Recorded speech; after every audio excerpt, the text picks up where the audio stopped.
Hello guys, magandang gabi sa ating lahat. Dito tayo sa ating YouTube. Kumusta ating mga followers, viewers? Sa ganun pa man ay salamat sa inyo. Nakasubaybay pa rin tayo dito sa ating mga kaganapan sa ating bansa, no? So, para sa kay Inday Sara, lagi na lang siyang paratangan ng mga kwentong gawa-gawa sa diyan sa Malacanang, no, yung sa mga senador. Ang problema, mga kababayan, may another naman na pagdinig sa Blue Ribbon sa committee sa tungkol sa impeachment. Bakit nga lagi na lang ganun, mga kababayan? Kapag sila ay maghahabol ni Sara, ay siyempre mananagot sila. Hindi na maiwasan, mga kababayan, o hindi natin mapigilan ang galit ni Inday, kasi ang pera ng mamayang Pilipino nga nandyan sa gobyerno, ang buhis natin, di na mabalik, no? So sino ang magbayad? Di ang ating mga kasamang mamayang Pilipino. So automatic na si Inday Sara, kasi ninakaw na nila lahat. Kaya ganon sila pa ulit-ulit ng impeachment, mga kababayan, dahil sa gawa nila, takot sila nga mawala sa posisyon si Inday Sara manalo. Yun ang katunayan dyan, mga kababayan. Ito para si si pangalan yan? Si Iyakin. Siya? Ngayon, yung nagsasalita dyan sa impeachment, Iyakin yan, no? Si Castro, yan, sila dyan lahat, sila sila dyan, habulin sila ng batas, mananagot yan sila, mga kababayan. So sa ating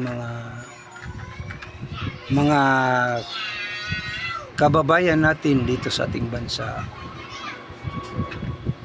ay nagsama-sama na para sa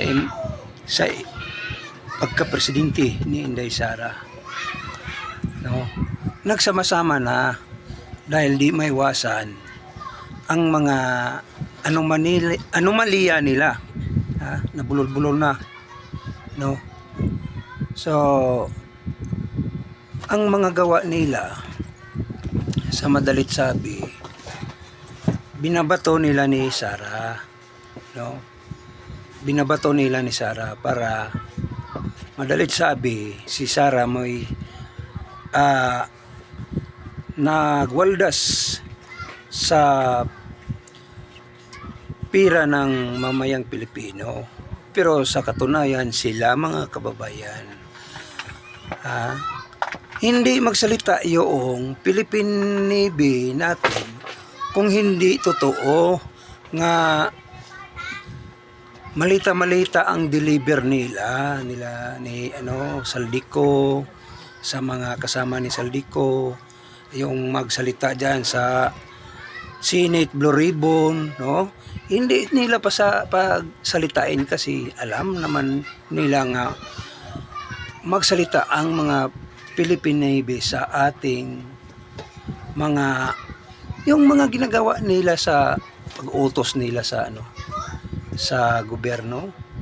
Hindi makatarungan na utusan sila nga ang pera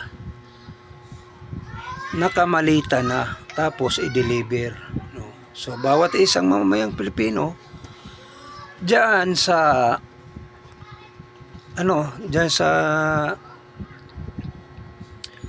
panggobyerno ni Marcos ay puro nakatanggap sila ng pera ng nakaw. Kaya todo impeachment ang mga bata ni Marcos to do impeachment dahil alam naman natin kung anong mahinapnan nila, no? Alam naman natin nga sila mag-chopper talaga sila, no? Sa pagdating mong si Inday Sara may manalo sa pagka-presidente, no?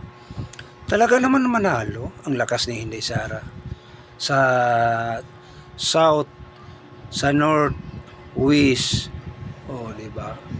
Malakas si Inday. Dito pa sa Kamaynilaan, malaking kuha ang boto ni Inday dito, Manila.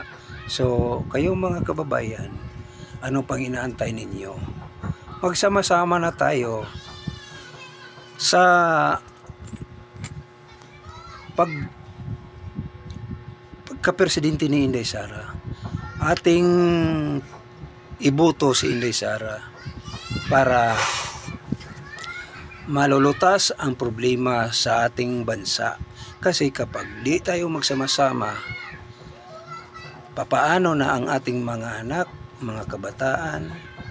Mahirap ang buhay ng Pilipinas natin dahil yung nag-umpisa ng kagulo sa ibang bansa, na epektuhan tayo dito dahil nagmahal ang gas, petrolyo, kung ano pa, nagmahal na. Dahil lalo na sa kakulangan sa pag-ano ni Marcos o walang nagagawa kundi nakaw ang pera, no? Kasama na ni Saldico, kasi si Saldico yun naman bata rin ni Marcos, si Saldico. Si Saldico wala na dito. So, siyempre, nagtago si Saldico kasi buhay niya ang inaano niya, dinipinsahan. Pero nagsalita si Saldico nga, yun, katotohanan yan. Pero hindi daw siya gumagawa kung hindi utos ni Marcos. Kaya ginawa lang niya utos ni Marcos bilang siya ay senador. Senador si So mga kababayan, ito pa mga Pilipini, bibalik-balik tayo. Ang malita-malitang pira doon na gibahin-bahin, hati-hati sila sa mga admin Marcos, no? So ano pang inaantay, ha? Ating habulin sila, no? Shout out pala sa ating mga followers. Shout out sa ating mga naka-subscribe o yung hindi pa nakapag-subscribe, shout out sa inyo. Mag-subscribe na kayo parang makatanggap kayo ng ina-upload natin, no? Makatanggap din tayo ng notification galing kay YouTube.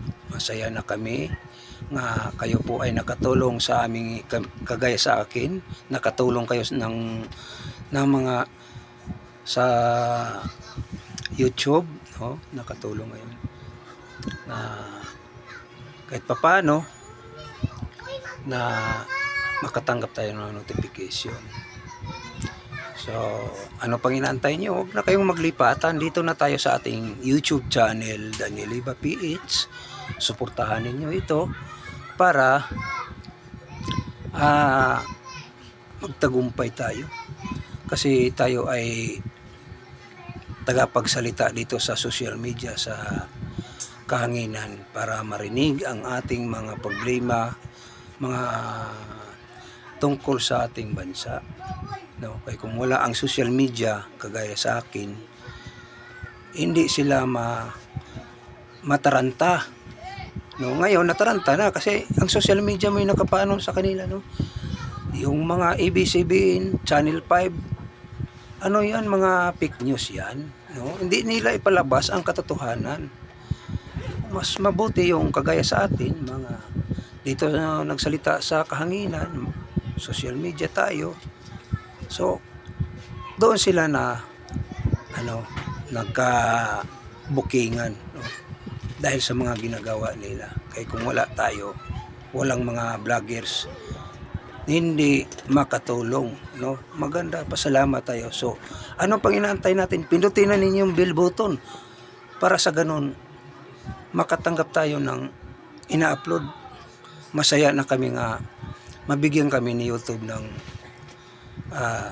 notification. So, ang mga followers, shout out sa inyo, magandang gabi. Mabuhay. Maraming salamat sa ating lahat. Tuloy lang ang laban para sa ating kahirapan, para sa tagumpay sa ating bayan. Okay? Thank you.